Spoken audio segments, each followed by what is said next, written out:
dal walba iyo hoggaan walba wuxuu leeyahay laba waji oo iska soo horjeeda taageerayaal iyo mucaarad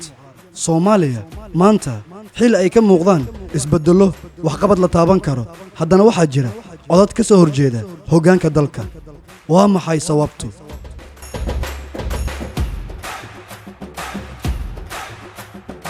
dawladda hadda jirta waxay qaaday tallaabooyin horumarsan oo ballaaran laga soo bilaabo dhismaha kaabayaasha dhaqaalaha sida wadooyinka furitaanka xarumaha adeegga bulshada ilaa dadaalo lagu xoojinayo nabadda iyo xasiloonida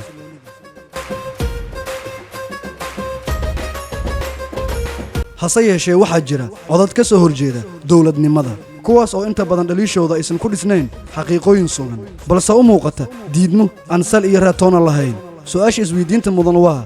muxuu salka ku hayaa mucaaradkani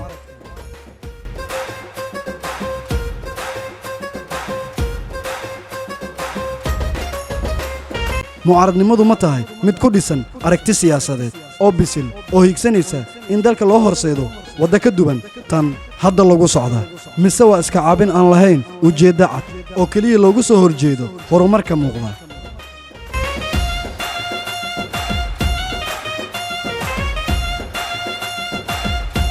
qaran kasta wuxuu ku dhismaa dhaliil wax toosisa balse marka ay mucaaradnimadu isu beddesho mid aan xaqiiqda ku fadhin waxaa meesha ka baxaya mustaqbalkii ummadda Soomaaliya maanta waxay u baahan tahay midnimo iyo wadajir ee uma baahna mucaaradnimo micno darro ah oo dib u dhac horseeda